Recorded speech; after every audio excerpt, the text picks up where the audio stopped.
Assalamualaikum warahmatullahi wabarakatuh. Alhamdulillah, lisan kita selalu memuji Allah, satu-satunya Tuhan yang kita yakini pencipta seluruh yang terjangkau atau tidak terjangkau oleh mata kita di alam semesta ini. Kita selalu mengikrarkan sebagai seorang muslim, la ilaha illallah, la ma'budu bihaqqin illallah. Tidak ada Tuhan, pencipta, pemilik, penguasa yang menghidupkan, yang mematikan dan yang mengatur semua roda kehidupan ini kecuali Allah.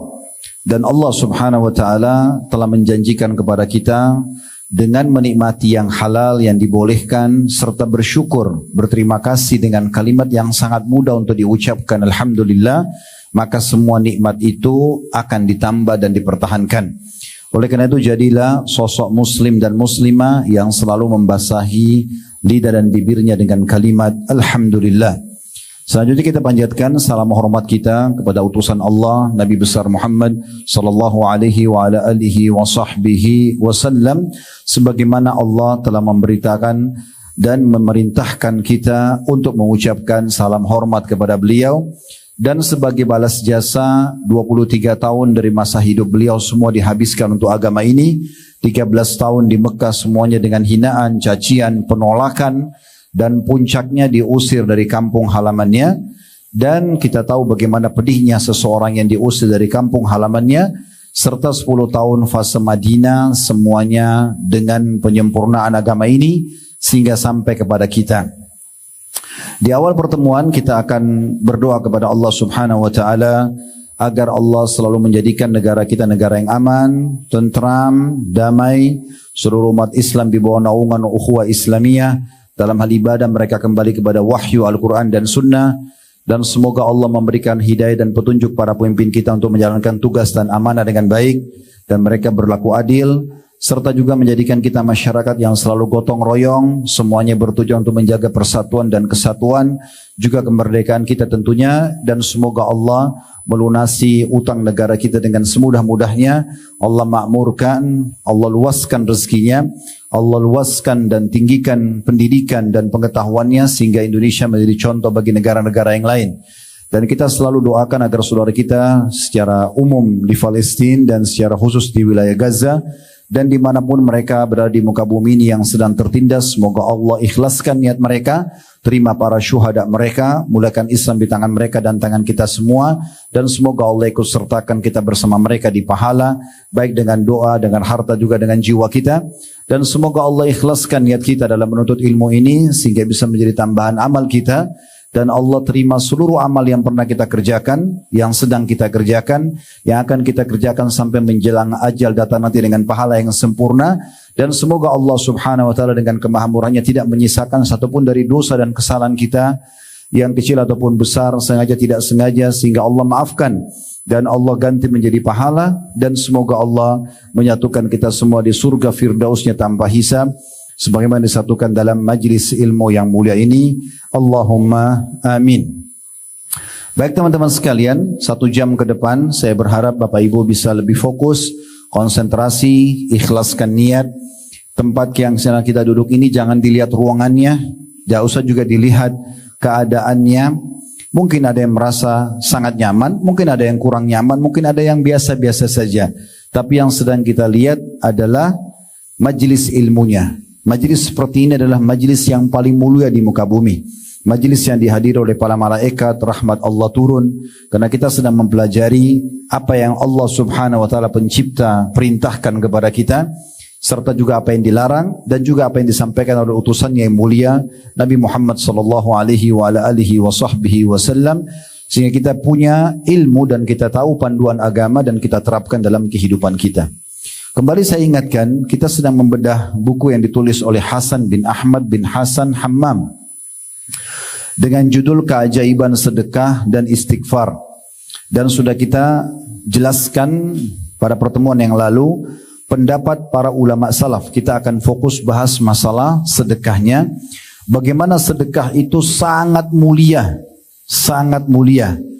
Ingat saya katakan pada pertemuan yang lalu, loyalitas, kepedulian, loyalnya hubungan suami istri, loyalnya hubungan antara sahabat sama sahabat, kolega sama kolega bisnisnya, hubungan antara atasan sama bawahan, pemimpin sama bawahannya. Siapa saja, tetangga dengan tetangga, semuanya loyalitas akan muncul bila ada royalitas. Kapan kita royal, suka memberi pada orang, itulah nama dalam agama kita sedekah, maka loyalitas akan muncul. Tidak akan pernah ada loyalitas kalau tidak ada royalitas. Persahabatan tidak akan pernah langgeng dengan pelit. Rumah tangga tidak langgeng dengan pelit. Ya, atasan sama bawahan tidak saling menghormati dengan pelit, tidak akan mungkin. Bahkan dalam Islam pelit atau bahasa agama kita bakhil dianggap bagian dari dosa besar. Sementara ya kemuliaan, kemurahan hati, kedermawanan adalah bagian daripada ibadah yang sangat besar pahalanya. Saya ingatkan kembali teman-teman, resep kebahagiaan, resep kesuksesan, resep untuk kaya raya itu adalah sedekah, suka memberi. Suka memberi semampu kita. Kalau kita hanya bisa berbagi sepotong roti yang sedang kita beli dengan orang di sebelah kita, maka itu sudah dianggap sedekah yang luar biasa. Kalau kita bisa memberi yang lebih besar daripada itu, berbagi sekian banyak roti kepada orang-orang yang butuh, tetangga, kerabat, maka itu sangat baik. Lebih luas lagi kalau orang bisa memiliki yayasan sosial, kemudian lebih banyak orang yang dibantu, maka itu juga sangat luar biasa. Dalam kehidupan seorang muslim tidak bisa kita pisahkan kehidupan kita, ya misalnya ekonomi, politik dengan sosial, nggak bisa. Kapan sosial itu berjalan berbarengan dengan politik, dengan ekonomi, maka pastikan politik dan ekonomi itu akan stabil. Tapi kapan tidak diikuti dengan sosial, maka pastikan semuanya akan kacau. Karena sosial ini justru yang mendatangkan keberkahan dari setiap kegiatan kita. Saya ingatkan kembali bagi teman-teman yang pegang buku, kita kembali mengulangi sejenak ya. Di halaman 6-nya, di antara pendapat para salaf tentang sedekah. Ingat, dari Umar radhiyallahu anhu, beliau berkata sesungguhnya amal itu saling berbangga-bangga diri.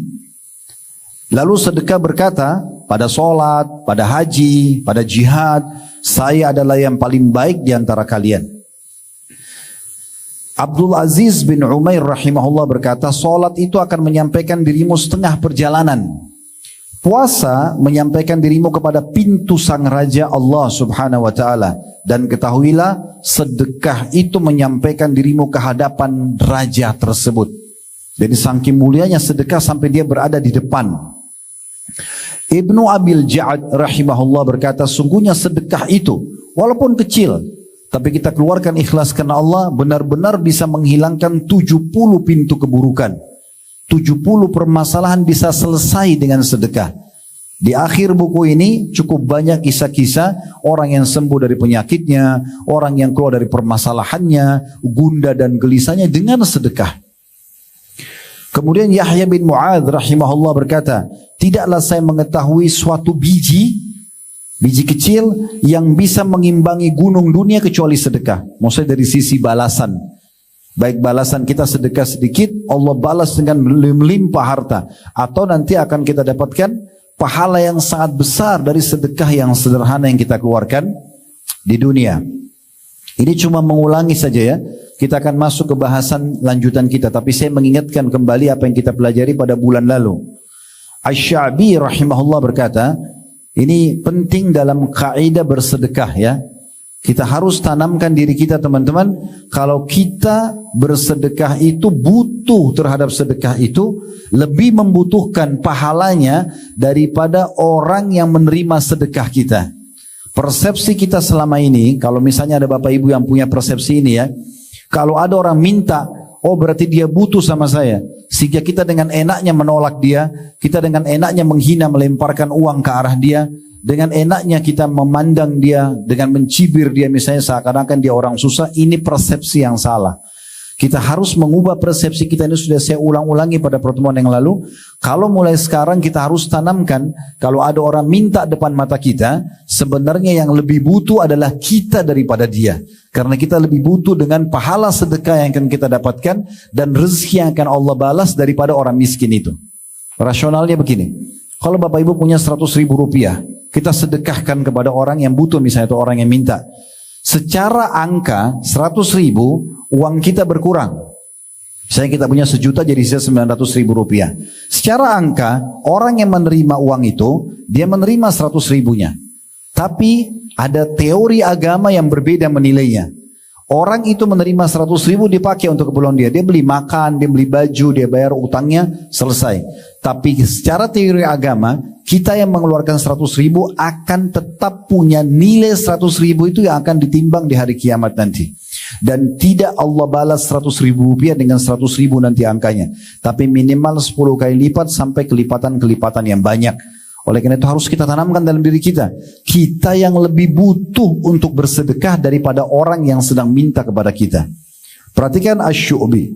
Seorang ulama tabi'in dulu berkata, barang siapa yang tidak memperlihatkan bahwa dirinya lebih butuh kepada ganjaran sedekah itu, dia kejar pahala, daripada orang fakir yang butuh kepada sedekah, maka dia telah membatalkan sedekahnya dengan memukul wajahnya sendiri dengannya. Kalau ada orang menganggap dia lebih butuh, orang miskin itu lebih butuh daripada diri dia, sehingga dia mencibirnya, dia menganggap remeh, kaca mobil mungkin cuma dibuka kecil, lalu keluarkan uang cuma 500 rupiah misalnya, karena dianggap orang itu butuh. Ini persepsi yang salah, berarti dia sedang menghancurkan pahala sedekahnya. Karena Islam memerintahkan kita justru merasa lebih butuh dengan orang tersebut. Orang yang faham apa yang kami sampaikan tadi dan yang dijelaskan oleh Syu'bi rahimahullah, mereka justru yang keluar untuk mencari siapa yang butuh bantuan. Dalam bab sedekah, kalau ada orang minta lalu kita kasih, itu belum dianggap dermawan. Tapi orang memberi iya, karena orang minta kita kasih mungkin karena kesian misalnya. Kalau mau dapat gelar dermawan, orang yang dimuliakan dalam agama Islam, memang dia keluar dan dia merasa dirinya butuh pada orang yang menerima sedekahnya, maka dia keluar mencari dan dia yang memberi. Sebelum orang itu minta, dia sengaja mencari janda-janda yang tidak mampu, dia sengaja mencari orang-orang miskin yang butuh, dia sengaja mencari orang yang terlilit utang, dia yang cari. Karena dia rasa dia butuh untuk meraih pahala dari sedekahnya itu. Perhatikan Al-Laits selanjutnya, Ibn Sa'ad rahimahullah di halaman 7 ya. Ini seorang ulama tabi'in juga dulu yang masyhur. Beliau berkata, barang siapa yang telah mengambil dariku satu sedekah. Ini prinsip dasar Islam. Siapa yang menerima dari aku sepotong roti, sepiring nasi, misalnya seteguk air atau segelas air atau uang. Barang siapa yang mengambil dariku satu sedekah atau hadiah, maka hak dirinya atas diriku adalah lebih besar daripada hak diriku atas dirinya, karena dia telah menerima apa yang telah aku korbankan kepada Allah. Jadi penanaman persepsi para ulama dulu tuh beda dengan kita, teman-teman. Para ulama berpersepsi apa? Kalau ada orang yang menerima pemberian dia, dan langsung dia anggap orang ini lebih berhak saya hormati, orang ini lebih berhak saya senyum padanya, orang ini lebih berhak untuk saya junjung karena dia telah menerima sedekah saya. Bukan dibalik ya. Seakan-akan orang itu lebih butuh. Ini persepsi harus kita perbaikin. Kenapa banyak orang tidak mau bersedekah? Karena dia berpikir orang yang minta itu butuh. Terbalik, yang butuh kita. Kita butuh nilainya di bawah ketimbangan amal. Tanpa kita sedekah melalui orang itu, tidak akan dicatat di buku amal kita. Al-Fudail bin Iyad rahimahullah, seorang ulama tabi'in yang masyhur juga, pernah berkata kepada orang-orang yang menerima sedekahnya. Pada saat dia kasih, orang-orang itu terima. Dia gembira sekali. Dia mengatakan, mereka ditunjuk orang-orang yang terima sedekahnya itu, membawa perbekalan-perbekalan kita menuju akhirat tanpa upah sedikit pun, hingga mereka meletakkannya di atas timbangan di hadapan Allah subhanahu wa ta'ala. Jadi orang-orang miskin, orang yang kita bantu itu, melalui mereka lah, apa yang sedang kita sedekahkan, sepotong roti kah, sepiring nasi kah, segelas air kah, apalah jus, uang, baju, kendaraan, tanah diwakafin apa saja, itu sedang mereka, melalui mereka lah dibawa ke timbangan amal kita.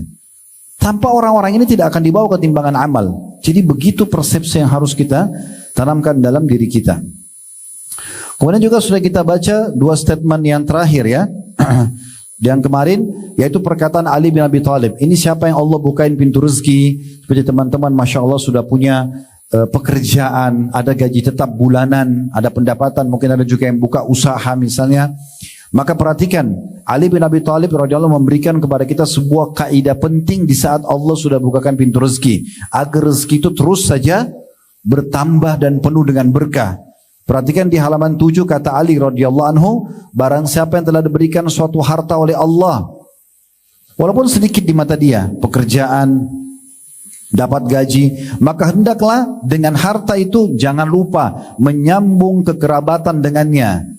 Ingat orang tua kita di kampung, ingat saudara kita, ingat saudara kita yang punya hubungan kekerabatan, lanjut hubungan sama mereka. Kirim walaupun sedikit. Minimal teman-teman, masa kita yang masih punya orang tua tidak bisa beliin orang tua kita sampo sama sabun?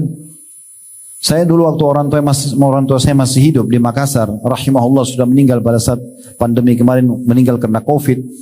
Tapi saya kadang-kadang saya tahu orang tua saya Masya Allah orang mampu. Allah bukain pintu rezeki yang sangat luas di Makassar.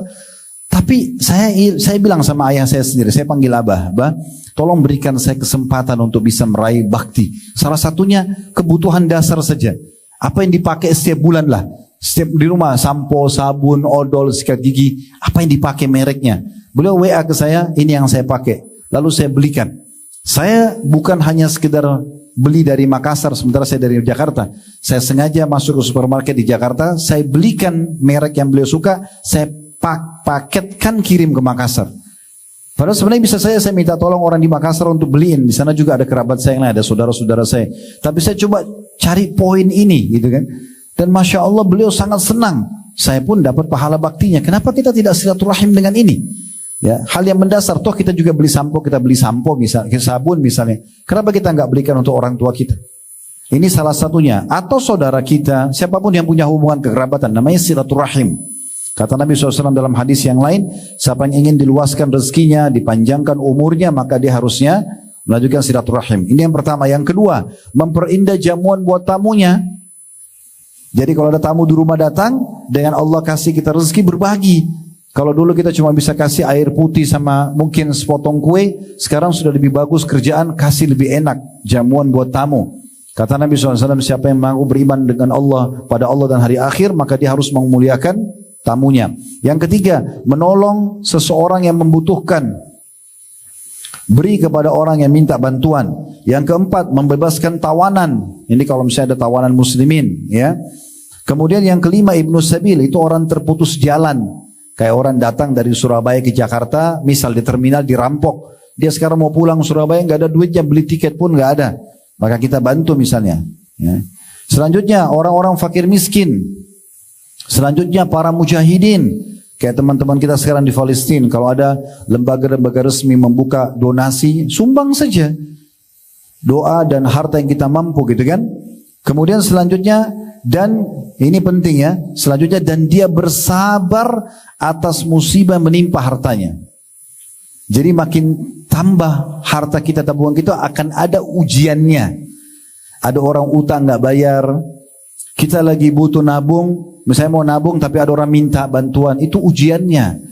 Justru di saat itu kita harus lolos dengan memberi, ya. Karena kata Ali radhiyallahu anhu, dengan perkara-perkara itu dia akan memperoleh kemuliaan dunia dan juga akhirat. Ini kaidah dasar yang harus difahami. Yang terakhir Abu Hatim berkata rahimahullah, bakhil itu, pelit dan perhitungan adalah sebuah pohon di neraka. Sedang ranting-rantingnya ada di dunia, maka barang siapa yang bergelantungan pada salah satu dari ranting-rantingnya itu, niscaya ia akan menjerumuskannya ke dalam neraka. Sebagaimana kedermawanan suka memberi, ya, royal di jalan Allah adalah sebuah pohon di surga, di mana ranting-rantingnya berada di dunia. Maka barang siapa yang bergelantungan pada salah satu ranting-rantingnya, niscaya ia akan membawanya ke surga, dan surga adalah tempat orang-orang dermawan. Tempat orang-orang dermawan.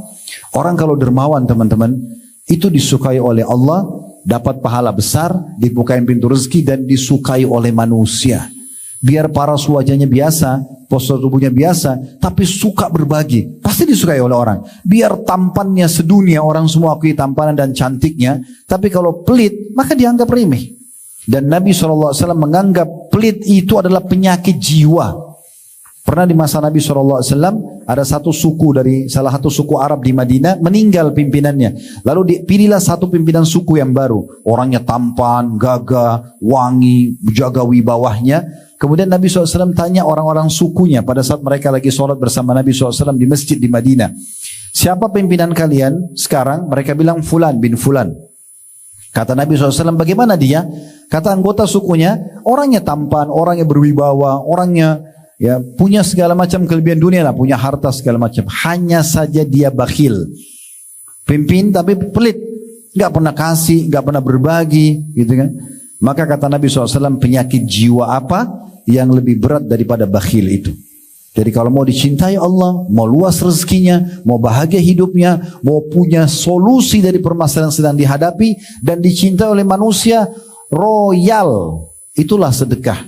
Suka berbagi. Berbagi. Kalau perlu jangan lewat satu hari kecuali kita sudah ada pintu sedekah yang kita buka. Ingat sabda Nabi SAW, kalau tiba pagi hari, maka Allah turunkan dua malaikat. Yang satu mengatakan, lapangkan rezeki orang yang bersedekah ya Allah. Dan yang satu mengatakan, binasakan orang yang bakhil. Nah ini saya reviewkan kembali apa yang kita bahas pada bulan lalu, karena ini pondasi dasar dalam masalah sedekah. Ingat, sekali lagi saya ingatkan diri saya dan Bapak Ibu sekalian, harus kita tanamkan pada diri kita, kita lebih butuh dengan sedekah itu daripada orang yang kita beri. Sehingga kita selalu mengejar mereka dan mencari dan membagi atau berbagi pada mereka. Abdullah bin Umar dan Abdullah bin Abbas radhiyallahu anhum ajma'in, dua orang sahabat yang mulia ini, setiap hari depan rumahnya ada orang miskin yang datang minta-minta. Beliau selalu kasih. Satu hari pernah mereka tidak datang orang miskin itu. Mereka keluar dan cari di mana orang-orang miskin itu. Bukannya kayak sebagian kita malah kalau orang tidak yang minta-minta tidak datang, alhamdulillah dia tidak datang. Enggak, tapi mereka keluar cari. Mana ini kantong sedekah saya ini? Begitu. Baik, kita akan masuk sekarang di halaman 9. Ini materi kita pada siang ini, semoga Allah berkahi. Kita akan masuk pahala sedekah dan buahnya. Apa yang kita dapatkan kalau kita sedekah? Penulis berkata, sedekah memiliki keutamaan yang besar dan pahala yang melimpah di dunia dikasih balasan, dan di akhirat atau maupun di akhirat. Hal ini akan diperoleh oleh seseorang yang diberi bimbingan oleh Allah Subhanahu wa taala, maksudnya dia punya ilmunya kayak kita sedang belajar sekarang, dan dikehendaki kebaikan padanya. Dan di antara pengaruh dari sedekah dan besarnya keutamanya adalah sebagai berikut. Mulai dari disusun poin demi poin. Yang pertama, sedekah itu sendiri adalah pensucian dan pembersihan. Dari dua sisi, pensucian dan pembersihan diri kita dari penyakit hati, dari dosa-dosa seperti pelit, ya, apalah penyakit-penyakit hati atau dosa-dosa yang pernah kita lakukan. Sedekah itu membersihkan itu. Yang kedua, pembersihan dari pendapatan yang haram. Allah Subhanahu wa taala berfirman dalam surah At-Taubah ayat 103 yang bunyinya, khudh min amwalihim shadaqatan tutahhiruhum wa tuzakkihim biha wa shalli alaihim inna salataka sakanun lahum wallahu sami'un alim. Ambillah zakat dari sebagian harta mereka wahai Muhammad, yang dengan zakat itu kamu membersihkan dan mensucikan mereka dari dosa-dosa mereka dan dari pendapatan yang mungkin syubhat, ya. Kalau pendapatan haram kita nggak boleh, tapi kalau pendapatan yang kita masih ragu, maka sedekah dan zakat akan mensucikan pendapatan itu. Dan berdoalah untuk mereka. Kalau ada yang sedekah, doakan semoga Allah balas anda dengan kebaikan. Sesungguhnya doamu itu menjadi ketentraman jiwa bagi mereka, dan Allah maha mendengar juga maha mengetahui. Kalimat tutahhiruhum dalam ayat engkau membersihkan mereka, maksudnya membersihkan dari dosa-dosa mereka dan dari kikirnya jiwa. Jadi bersih dari dosa dan penyakit-penyakit hati. Sementara makna potongan ayat wa tuzakkihim, maksudnya mensucikan mereka, menunjukkan kepada suatu bentuk penghiasan diri dengan hal-hal yang mulia dan baik. Karena sedekah adalah pembersih, pensuci, penggugur kesalahan dan pengangkat derajat. Maksudnya orang yang biasa sedekah, teman-teman, semampu dia, ya. Anda cuma mampu, tadi saya bilang, beli sebuah potong roti lalu antum bagi dua, memberikan kepada orang lain, ini sudah termasuk kemuliaan. Itu akan membuat hati kita lebih lunak. Kita tidak sombong, kita merasa juga sebagaimana kita diberi, kita akan memberi. Satu waktu juga akan ada unsur yang sama. Kalau kita biasa berbuat baik pada orang, Allah akan datangkan perbuatan yang baik yang sama kepada kita. Hari ini kita berikan orang, besok kita diberi. Hari ini kita jenguk orang sakit, besok kita sakit akan dijenguk. Kata Nabi SAW, kalau kalian berbakti pada orang tua kalian, Allah akan berikan kalian anak-anak yang berbakti pada kalian. Jadi ada unsur yang sama. Kalau hari ini kita pelit, satu waktu kita butuh pun Allah akan datangkan orang yang sama dengan kita. Kita minta bantuan nggak dikasih. Seperti itu pemahamannya. Jadi di poin pertama, ya, faedah daripada sedekah itu adalah pensucian, membersihkan dosa-dosa kita. Lalu kenapa kita tidak sedekah? Kalau dosa-dosa kita bisa dimaafkan dengan itu, ya. Belum lagi tadi juga kita menjadi mulia, ya. Menjadi mulia jauh dari kita sifat-sifat penyakit hati dengan sedekah tadi. Ini yang pertama yang Bapak Ibu bisa dapatkan buah dari sedekah itu. Yang kedua, sedekah adalah bentuk ketundukan kepada perintah Allah dan Rasulnya. Maksudnya ibadah. Ya, Bapak Ibu akan dapat pahala dari sedekah itu. Sesuai dengan firman Allah Subhanahu wa taala dalam surah Al-Anfal ayat 24. Ya ayyuhalladzina amanu istajibu lillahi walir rasuli idza da'akum lima yuhyikum wa'lamu anna Allah yahulu bainal mar'i wa qalbihi wa annahu ilaihi tuhsyarun. Artinya, hai orang-orang yang beriman, penuhilah seruan Allah dan seruan Rasul. Apa yang Allah perintahkan, apa yang Rasulullah Muhammad sallallahu alaihi wasallam perintahkan, kerjakan. Apabila Rasul menyuruhmu kepada sesuatu yang memberi kehidupan kepadamu, ketahuilah bahwa Allah membatasi antara manusia dan hatinya, dan kepadanya lah kamu akan dikumpulkan.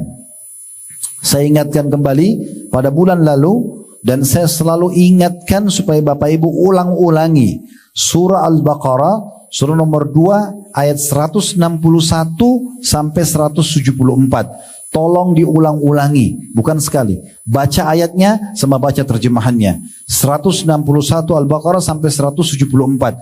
Semuanya belasan ayat ini bicara tentang sedekah. Supaya kita tahu ini bagian daripada perintah agama. Tidak ada dalam kehidupan dan kamus hidup seorang muslim pelit, nggak ada. Beri kau akan dikasih. Saya sudah sampaikan, prinsip dasar umat Islam sama kapitalis berbeda antara langit dan bumi. Islam mengatakan pangkal kaya, pangkal kebahagiaan, pangkal kesuksesan, beri, sedekah, keluarkan. Kapitalis mengatakan pangkal kaya, sukses, nabung. Ketemu nggak kira-kira? Hah? Ketemu nggak? Islam suruh keluarin, kapitalis suruh simpan. Ketemu nggak? Nggak bakalan. Ya, karena mereka akan selalu pelit, selalu simpan. Kalau ada orang muslim yang berprinsip seperti orang kapitalis, maka kita akan temukan akan seperti itu kehidupannya, seperti mereka. Mereka akan pelit dan tidak akan berkembang, ya, harta mereka. Kita temukan walaupun orang non muslim, kalau mereka royal, pasti Allah bukain pintu rezeki. Mau orang muslim atau orang non muslim. Saya temukan rata-rata orang yang Allah bukain pintu rezeki, kita temukan muslim atau non muslim karena mereka punya kantong sedekah atau kantong sosial yang besar sekali. Mereka selalu memberi. Ada satu pengusaha muslim, saya kenal baik beliau, dan perusahaannya dikenal di Indonesia. Masya Allah, secara nasional bahkan sudah internasional. Beliau mu'allaf masuk Islam dan menceritakan kepada saya. Dia bilang, direktur dirut di perusahaan itu sering digilir antara dia sama 2 orang temannya non muslim. Dia bilang pada saat dia jadi dirut, dia bilang sama teman-teman non muslim, kalau saya jadi dirut saya punya satu program ya, karena dalam agama saya Islam ada bab sedekah, ada bab zakat. Sedekah dikeluarin harian, zakat dikeluarin setahun sekali dari penghasilan 2,5%. Kata teman-temannya silahkan jalankan aja. Uniknya pada saat dia mulai terapkan itu, omset perusahaan berlipat-lipat ganda. Yang non muslim ini kaget. Bagaimana bisa pada saat kami jadi dirut tidak seperti kamu? Kenapa kamu bisa? Padahal produk yang dijual sama, sistemnya sama, jumlah pegawai sama, pangsa pasarnya sama. Kenapa bisa meningkat? Ditelusuri tidak ada sesuatu yang baru. Ternyata ya rahasianya di sedekah yang dia keluarkan. Sampai dia bilang sama saya, setelah saya jalankan program ini berjalan setahun, maka teman-teman saya non muslim selalu bilang, jangan kamu lupa sedekahkan ya, jangan kamu lupa zakatnya perusahaan ya. Jadi mereka sendiri merasakan manfaatnya. Jadi sedekah itu luar biasa. Ya. Jadi ingat ya, Bapak Ibu tolong ingat, selalu ulang-ulangi Al-Baqarah 161 sampai 174. Ini sudah kita bacakan lengkap pada pertemuan kita yang lalu ya. Kemudian yang kedua firman Allah Subhanahu wa taala tentang perintah agar kita patuh terhadap perintah Allah dan Rasulnya dalam surah Asy-Syura ayat 47 yang bunyinya Istajibu li rabbikum min qabli an ya'tiya yaumun la maradda lahu min Allah ma lakum min malja'in yawma idzin wa ma lakum min nakir. Patuhilah seruan Tuhanmu sebelum datang dari Allah suatu hari yang tidak dapat ditolak kedatangannya. Kamu tidak memperoleh tempat berlindung pada hari itu, maksudnya hari kiamat, dan tidak pula dapat mengingkari dosa-dosamu. Siapa yang buat dosa, di dunia dia bisa tutupin, di akhirat akan dibongkar oleh Allah subhanahu wa ta'ala. Tapi saksi bahasan kita, potongan awal ayat, patuhilah seruan Tuhan sebelum datang dari Allah suatu hari yang tidak dapat ditolak kedatangannya. Maksudnya, mumpung kamu masih hidup, kerjakan semua perintah, tinggalkan semua larangan, termasuk di sini dalam bab sedekah. Kemudian kata penulis, maka di antara sifat orang-orang yang beriman dan bertakwa adalah segera dalam memenuhi perintah Allah Azza wa Jal, sedang sedekah adalah di antara perkara yang diperintahkan oleh Allah, dituntun dan dianjurkan olehnya. N-nya besar kata ganti Allah. Allah subhanahu wa ta'ala berfirman dalam surah Ibrahim ayat 31, kulli ibadiyalladina amanu yuqimus salata wa yunfiku mimma razaqnahum sirran wa alaniyatan min qabli an ya'tiya yawmun la bay'un fihi wala khilal. Katakan hai Muhammad kepada hamba-hambaku. Nabi Muhammad SAW sudah meninggal sekarang. Para ulama, para da'i melanjutkan perintah beliau yang beliau terima dari Allah. Sekarang Bapak Ibu dengar dari kami nih. Katakan kepada hamba-hambaku yang telah beriman, insya Allah kita termasuk dalam orang-orang beriman, hendaklah mereka mendirikan sholat, selalu jaga sholat. Sholat itu manfaatnya sangat besar. Selain rukun Islam yang kedua, dia bisa menahan kita dari perbuatan-perbuatan buruk. Ya. Kemudian menafkahkan, nah ini bab sedekahnya. Setelah sholat selalu sedekah. Sebagian rezeki yang kami berikan kepada mereka secara sembunyi atau terang-terangan. Ada orang yang WA kita pribadi lalu kita kirimkan. Atau ada kotak amal lalu kita sedekahkan, tidak ada yang tahu misalnya. Atau terang-terangan, tiba-tiba ada yang datang di ruangan pengajian seperti ini menjelaskan, Bapak Ibu ada masjid mau dibangun di sana, ada pesantren yang mau dibangun di sana, ada tanah yang mau diwakafin, ada saudara kita ini yang sedang tertimpa musibah sama-sama pegawai misalnya, kita mau buka donasi. Maka di saat itu segera kita memberi, ya, dan tidak usah khawatir dengan riya. Pada saat misalnya saya katakan, Bapak Ibu sekalian yang mau donasi silakan, ini kami letakkan kotak amal di atas panggung, lalu orang pada datang memberi, itu boleh. Ya, Nabi SAW pernah melihat ada orang-orang bangsa Arab, mereka satu suku itu miskin semua, saking miskinnya dalam riwayatnya dikatakan mereka cuma punya satu lembar kain, yang kain itu tidak ada jahitan bawah dan atasnya, seperti sarung kalau kita ya, yang diikat di leher mereka. Kalau angin kencang meniup bisa tersingkap auratnya karena miskinnya. Maka yang terjadi, Nabi SAW naik di mimbar memotivasi para sahabat, ayo sedekah, sedekah itu tidak mengurangi harta, perintah Allah, raih cintanya Allah, akan diganti oleh Allah dan seterusnya. Maka pada saat mendengar motivasi ini, di antara jemaah di masjid ada satu yang tiba-tiba berdiri. Dia berdiri, dia termotivasi, dia korek kantongnya, dia taruh depan Nabi, semua orang lihat. Ya Rasulullah, ini untuk Allah dan Rasulnya. Karena dia termotivasi, terbakar semangatnya ingin menyumbang. Jangan tunda lagi. Maka subhanallah melihat orang ini berbuat, satu masjid berdiri menyumbang semuanya. Maka apa kata Nabi SAW sambil senyum, membahas tentang orang yang pertama memulainya itu. Kata Nabi SAW, siapa yang menunjukkan pada perbuatan kebaikan, dia yang mulai lalu orang lain ikut, maka dia akan panen pahala orang yang mengikutinya tanpa dikurangi sedikit pun dari pahala tersebut. Jadi kalau memang diiklankan depan umum, kasih aja depan umum, nggak ada masalah, nggak usah khawatir riya. Riya itu kalau tidak ada sebabnya, Bapak Ibu sibuk ceritain, bangga-bangga, itu masjid di sana kau bantu nggak? Saya bantu, nggak ada yang nanya, gitu kan? Iya kan? Itu sana ibu itu atau staf itu atau teman itu sudah kamu bantu belum? Saya bantu loh. Tidak ada yang nanya untuk apa. Nah itu ciri-ciri orang riya. Ya. Tapi kalau kita tidak ada hubungannya dengan orang tanya, memang peluangnya di saat itu silahkan. Tidak ada masalah. Itu poinnya. Jadi di sini ulangi, Allah SWT berfirman, katakan kepada hamba-hambaku yang telah beriman, hendaklah mereka selalu mendirikan sholat. Jangan tinggalkan sholat 5 waktu. Sholat. Apapun kesalahan kita, sambil kita proses meninggalkan taubat, solat akan membuat kita nanti merasa bersalah dan kita tinggalkan itu. Inna sholata tanha 'anil fahsya'i wal munkar. Salat akan menalang perbuatan keji dan mungkar, dan menafkahkan. Habis salat selalu memberi sebagian rezeki yang kami berikan kepada mereka secara sembunyi ataupun terang-terangan. Sebelum datang hari kiamat, meninggal, dibangkitkan, yang pada hari itu tidak ada lagi jual beli dan persahabatan. Di saat itu tidak lagi laku rupiah, dolar, real. Kita mau sedekah sudah nggak ada juga, udah nggak berlaku, sudah terjadi akhir hari kiamat. Sekarang masih ada nilainya, sedekahin.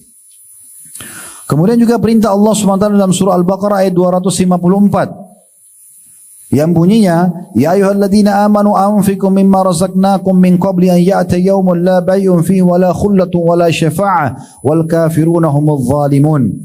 Hai orang-orang beriman, belanjahkan, sedekahkan, keluarkan di jalan Allah sebagian dari rezeki yang telah kami berikan kepadamu sebelum datang hari yang pada hari itu tidak ada lagi jual beli dan tidak ada lagi syafaat, tidak ada lagi pertolongan. Dan orang-orang kafir itulah orang-orang yang zalim. Maksudnya segera bersedekah mumpung ada kesempatan.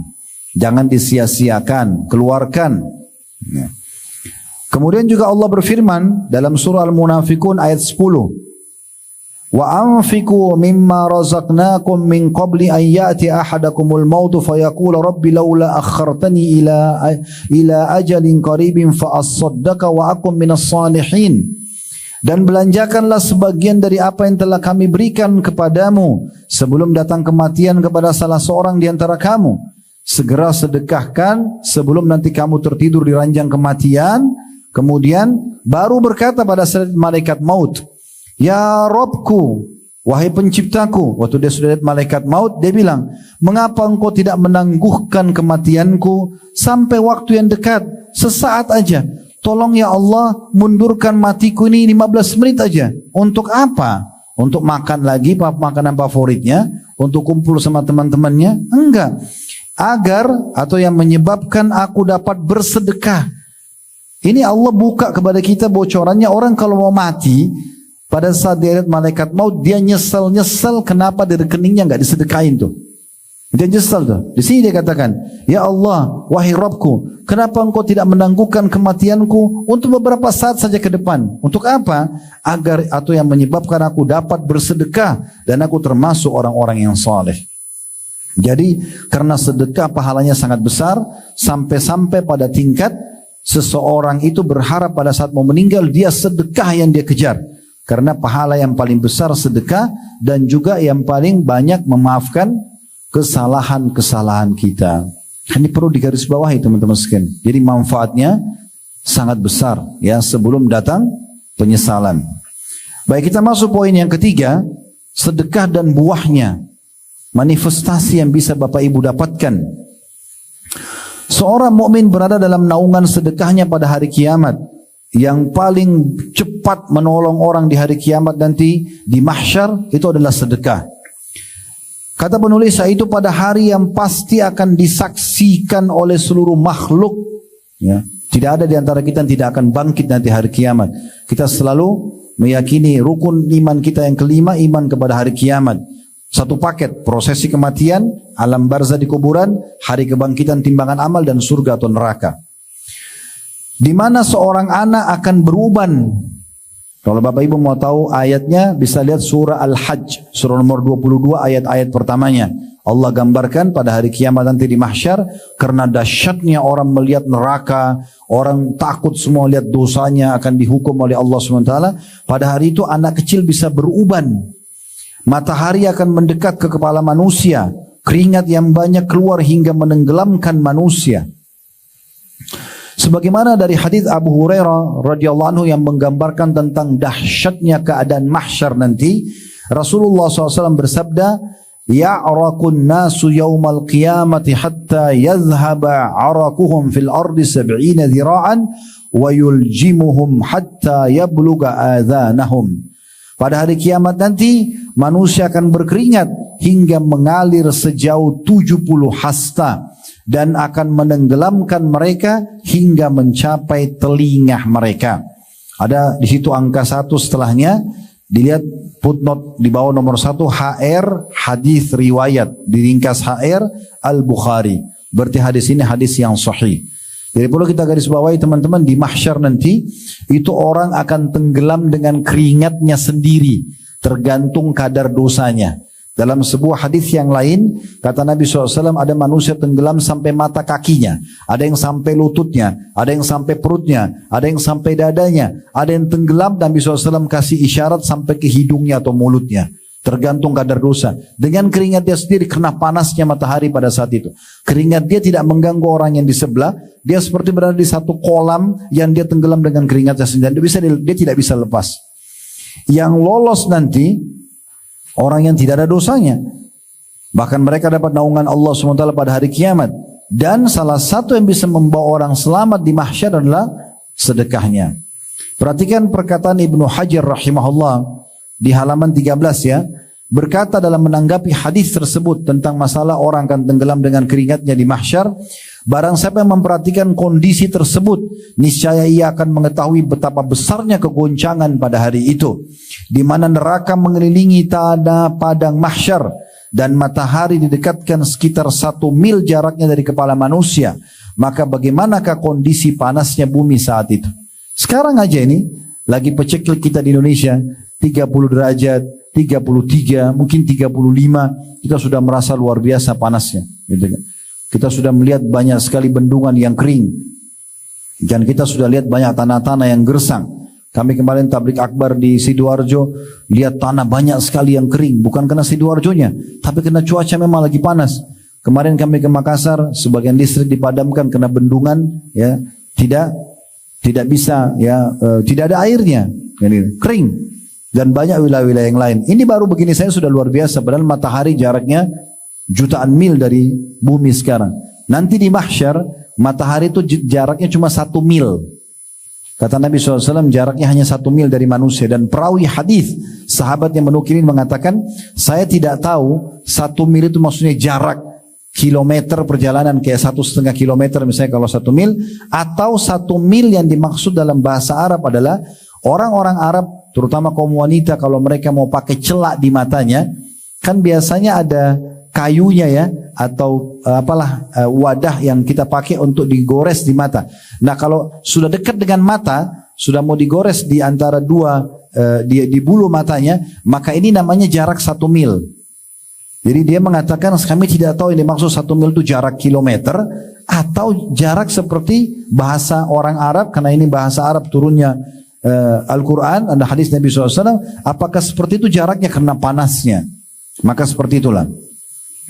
Kata Ibnu Hajar, saya ulangi, dalam menanggapi hadis tentang orang tenggelam dengan keringatnya di mahsyar nanti, barang siapa yang memperhatikan kondisi tersebut, niscaya akan mengetahui betapa besarnya kegoncangan pada hari itu, di mana neraka mengelilingi tanah padang mahsyar dan matahari didekatkan sekitar 1 mil jaraknya dari kepala manusia. Maka bagaimanakah kondisi panasnya bumi saat itu? Dan keringat apa yang mengalir pada padang Sahara hingga mencapai 70 hasta. Padahal setiap manusia tidaklah mendapatkan tempat kecuali sebatas tanah untuk memijakkan kedua kakinya. Maka bagaimanakah kondisi manusia saat itu dengan keringat dan peluh mereka, padahal mereka berbeda-beda kadar peluhnya. Sesungguhnya hal ini adalah suatu perkara yang membuat akal terkesima dan menunjukkan akan besarnya kekuasaan. Maksudnya kekuasaan Allah subhanahu wa ta'ala. Pada saat itu manusia sangat membutuhkan naungan yang dapat menaungi dirinya. Hingga hadirlah sedekah lalu menaungi pelakunya. Dari riwayat Uqbah bin Amir radhiyallahu anhu, dia berkata, saya telah mendengarkan Rasulullah sallallahu alaihi wasallam bersabda, kullu mri'in fi dhilli sadaqati hatta yufsala bainan nas, atau qala hatta yuhkama bainan nas. Setiap orang berada di bawah naungan sedekahnya hingga manusia diadili oleh pengadilan Allah. Jadi nanti di mahsyar kita akan nunggu masing-masing kapan diadili oleh Allah subhanahu wa ta'ala. Dan beliau bersabda, hingga keputusan di antara manusia ditetapkan oleh pengadilan Allah. Ada footnote nomor 1 hadis di bawah HR hadis riwayat Ibnu Khuzaimah. Dari Abul Khair ini seorang perawi hadis, salah seorang perawi hadis. Pada saat dia mendengarkan hadis ini, dia mengatakan, tidaklah suatu hari dilewatinya melainkan dia bersedekah dengan sesuatu walaupun hanya dengan sepotong kue atau sebutir bawang. Jadi seorang perawi hadis bernama Abul Khair pada saat dia baca hadis tadi ini yang kata Nabi SAW, nanti pada hari kiamat di mahsyar orang-orang akan berada di bawah naungan sedekahnya masing-masing.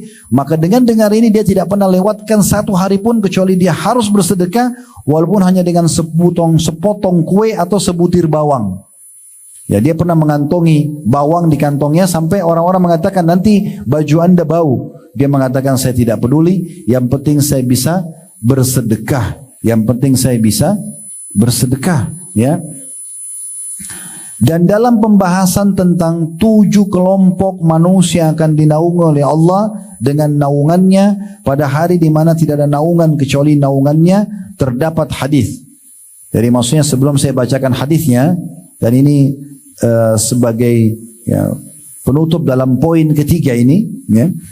Jadi nanti hari kiamat teman-teman orang akan merasakan panasnya mahsyar, hiruk-piruknya luar biasa. Kata Nabi SAW, kalian akan dibangkitkan tanpa alas kaki, tanpa busana dan tidak terkhitan, tidak tersunat.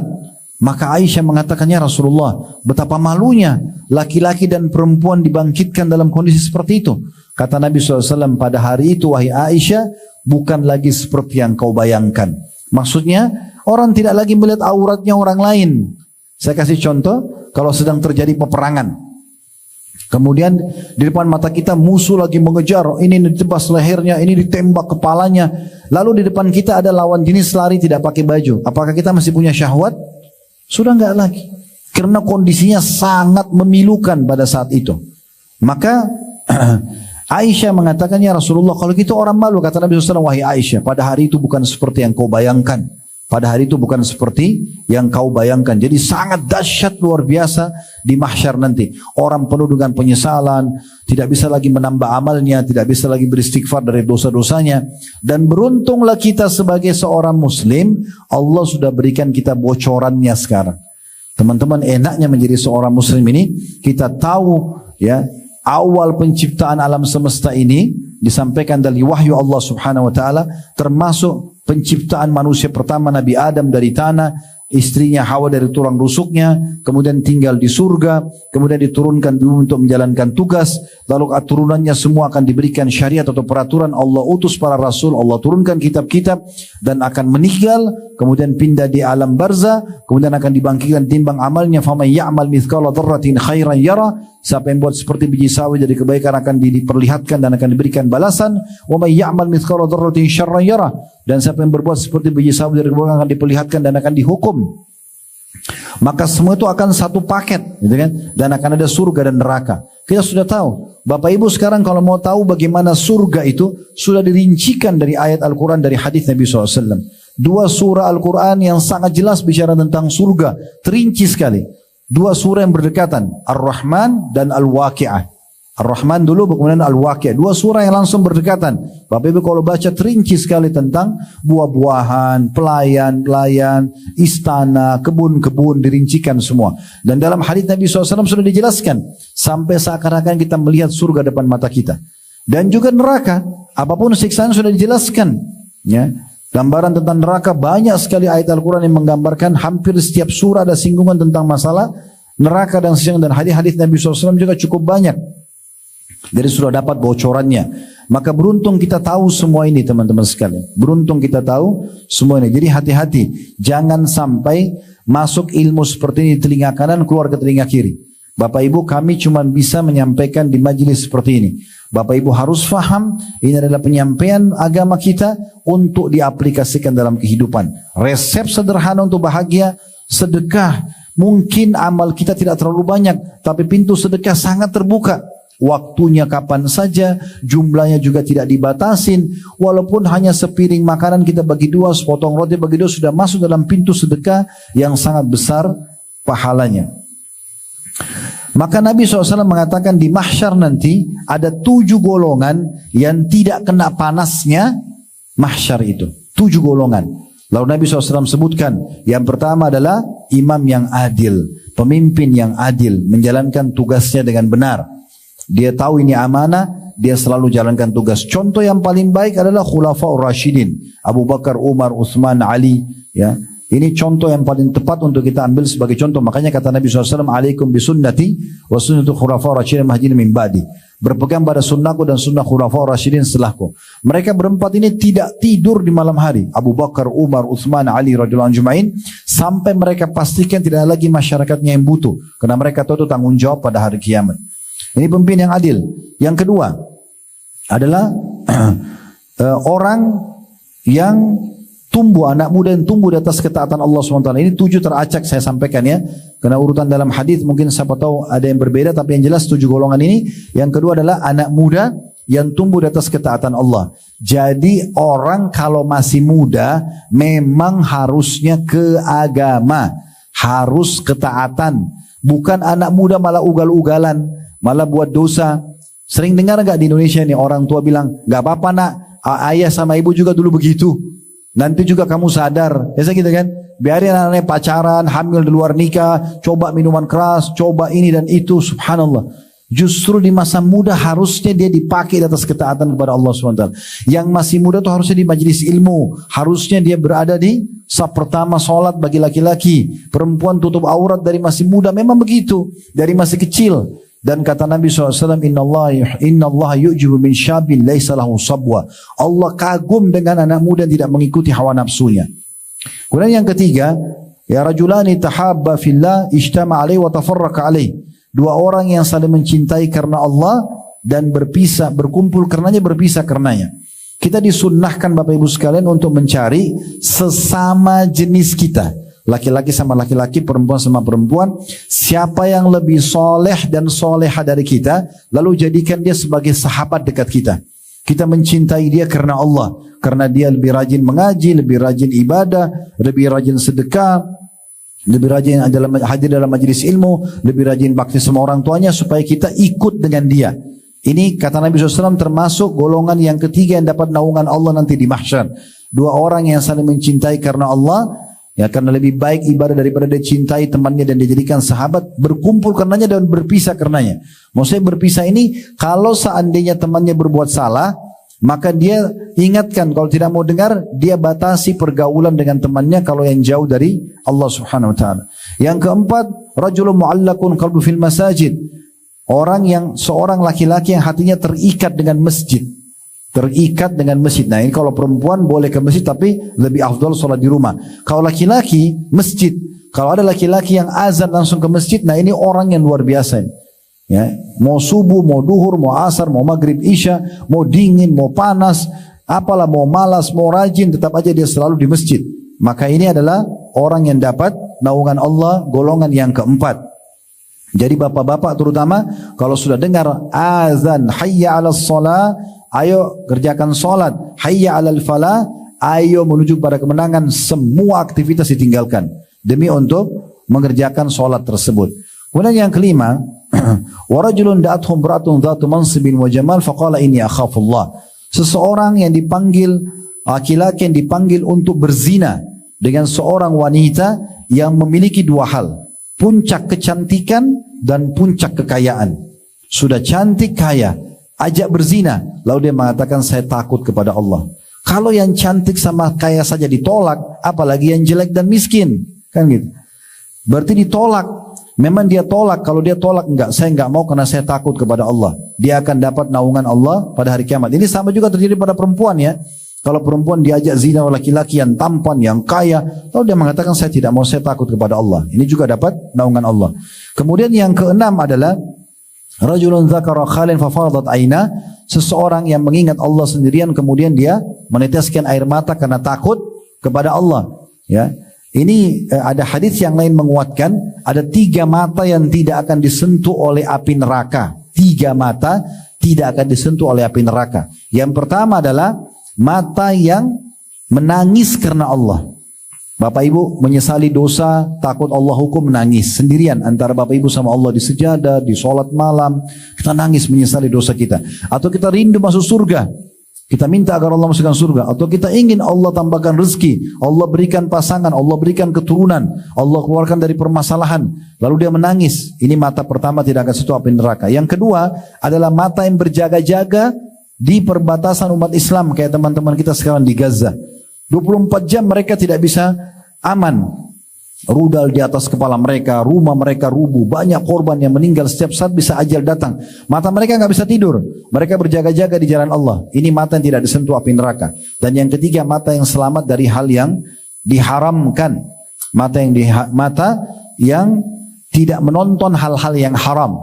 Ada penawaran tapi dia tinggalkan. Ya. Semoga Allah maafkan kalau terjadi masa lalu. Tapi yang jelas kita belajar sekarang untuk kita terapkan ke depannya. Nah yang terakhir, yang ketujuh adalah yang disebutkan di halaman 14 ini. Ya, kita sudah sebutkan 6. Tentu saya bilang tadi sebenarnya dalam urutan hadis bukan seperti yang saya sebutkan, tapi tetap 6 tadi itu sudah benar semuanya. Cuma di dalam hadis dia urutannya bukan seperti tadi saya sebutkan. Saya sengaja menerlambatkan yang akan kita baca sekarang karena ini saksi bahasan kita. Saya jadikan dia poin ketujuh. Ya, poin yang ketujuh adalah warajulun tasaddaqa bisadaqatin fa akhfaha hatta la ta'lama shimalu ma tunfiqu atau ma qaddamat yaminu. Golongan yang ketujuh yang Allah akan naungi pada hari kiamat, tidak ada naungan kecuali naungan Allah, adalah seseorang lelaki yang bersedekah dengan suatu sedekah lalu merahasiakannya hingga tangan kirinya tidak mengetahui apa yang diberikan oleh tangan kanannya. Footnote nomor 2, hadits riwayat Bukhari dan Muslim. Teman-teman sekalian, ini luar biasa ya, bahasa kiasan Nabi SAW. Kenapa saya bahasakan bahasa kiasan? Karena dibahasakan Nabi SAW seseorang yang bersedekah. Walaupun sini disebutkan laki-laki tapi perempuan masuk di dalamnya ya. Jadi seseorang yang sedekah dengan tangan kanannya sampai-sampai tangan kirinya tidak tahu. Bagaimana memahami ini? Toh tangan kiri sama kanan menurut kita biasa aja gitu. Maksudnya ini bahasa kiasan. Kalau tangan kiri saja tidak tahu, apalagi orang lain. Maksudnya kalau Bapak Ibu ada kesempatan bersedekah, jangan diceritakan ke orang lain. Kecuali orang memang melihatnya. Ya, tadi saya bilang, jangan sengaja bilang saya sedekah loh di sana, orang itu saya sudah bantu loh. Nggak boleh kita sebut-sebutin, ya, karena penyebutannya ini bisa masuk dalam istilah man. Man itu adalah menyebut-nyebut sedekah. Di surah Al-Baqarah tadi yang saya katakan, ayat 161 sampai 174, di antara potongan ayat adalah tidak boleh menyakiti penerima sedekah dan menyebut-nyebutnya. Kecuali ada keadaan-keadaan tertentu, seperti misalnya orang tua pada anak-anaknya. Boleh saja orang tua berkata pada anak-anaknya, misalnya anaknya tidak mau patuh nih, nak kenapa kamu tidak patuh? Bukankah ibu sama ayah sudah biaya kamu dari kecil? Kan dia sebutin kebaikannya untuk memberikan kesadaran pada anak. Itu tidak masuk dalam larangan. Karena memang hak orang tua untuk mengingatkan anaknya. Kemudian pemberian suami pada istrinya. Misalnya dia sudah memberikan nafkah pada istrinya, tapi istrinya selalu merasa kurang aja terus. Selalu minta. Suaminya bilang, kan sudah saya berikan kemarin, sudah saya berikan nafkahnya. Kenapa bisa kurang misalnya? Maka dia berbicara, dia menyebutkan, kan kemarin saya transferkan sekian, saya sudah belikan ini, saya sudah belikan, untuk mengingatkan istrinya agar jangan sampai nusyur atau membangkang. Itu tidak masuk dalam larangan. Yang ketiga, pemimpin pada masyarakatnya. Misalnya presiden membangun sebuah fasilitas umum, atau seorang gubernur atau wali kota atau bupati, lalu dia berkata pada masyarakatnya, ini Bapak Ibu sekalian sudah saya bangunkan jembatan, sudah saya buatin jalan, sudah saya buatin rumah sakit, tolong dijaga dan dirawat ya. Kan dia sebutkan kebaikan itu. Ini tidak masuk dalam larangan karena dia sedang menjelaskan ini harus dijaga sebagai amanah ya. Begitu juga dengan pimpinan rumah sakit seperti ini, pimpinan perusahaan, pimpinan yayasan, dia boleh menyebutkan ini sudah saya siapkan ya, tolong dijaga. Maka ini tidak dilarang. Tapi selain daripada ini nggak boleh. Nggak boleh Bapak Ibu sengaja datang kepada orang mengatakan, kamu kan sudah saya bantu, kenapa kamu masih minta lagi? Udah nggak usah. Ya, kita kasih saja. Kalau mau dia minta, tapi kan dia minta terus, nggak masalah. Biarkan saja selama memang itu dia benar. Kecuali dia pakai maksiat, kita tahu uang itu akan dipakai mabuk-mabukan misalnya, itu lain. Tapi kalau tidak, tidak ada masalah. Ya, bahkan kalau kita punya orang-orang yang rutin kita bantu itu malah bagus. Kita sudah punya kantong sedekahnya kan. Ya, kita harus tahu, tadi saya bilang persepsinya adalah kita harus tahu kita lebih butuh, dan dalam keadaan kita lebih butuh dengan sedekah daripada orang yang menerima sedekah itu. Allahu a'lam. Ini bahasan kita Bapak Ibu sekalian, insyaallah kedepannya kita akan lanjutkan sedekah dan buahnya di poin keempat dan poin-poin yang tersisa insyaallah sampai nanti selesai ya. Saya mengajak Bapak Ibu selalu untuk mendukung channel dakwah kami. Silakan Anda ikut serta di YouTube, mungkin bisa dengan subscribe, like dan juga loncengnya. InsyaAllah akan selalu dapat notifikasi dari kami kalau ada acara-acara yang baru kami angkat atau upload. Teman-teman di Instagram, di Facebook, di TikTok, ya dimanapun bisa juga dengan follow. Dan teman-teman juga bisa sebarluaskan di grup-grup. Di Instagram kami sudah punya potongan-potongan ceramah yang 1 menit dari 1 jam begini. Kami sudah potong-potong, Anda bisa sebarluaskan insyaAllah. Dan dukung semua channel yang menyampaikan tentang Islam, tentang sunnah-sunnah Nabi SAW, supaya kita punya andil bersama mereka. Dan juga kami punya yayasan sedekah kreatif bergerak di sosial. Bapak Ibu bisa ikut serta insyaAllah kalau ingin mengetahui program-program kami, yayasan sedekah kreatif. Allah juga amanahkan ada travel haji dan umrah. Anda bisa datangi medsos Uhud Tour untuk melihat program-program kami Bapak Ibu sekalian. Dan selalu saya ajak diri saya dan teman-teman sekalian, doakan saudara kita di Gaza, doakan saudara kita di Palestina agar Allah berikan keamanan, kemerdekaan kepada mereka. Dan kita perlu apresiasi, pemerintah kita sangat mendukung perjuangan rakyat Palestina, baik dari jajaran dari presiden sampai ke masyarakat muslim. InsyaAllah semuanya memberikan dukungan, karena memang sangat wajar. Termasuk yang pertama memberikan penghargaan kepada kita pada saat kemerdekaan adalah Palestina itu sendiri. Semoga insyaAllah bermanfaat. Subhanakallahumma bihamdika asyhadu an la ilaha illa anta astaghfiruka wa atubu ilaik. Wassalamualaikum warahmatullahi wabarakatuh.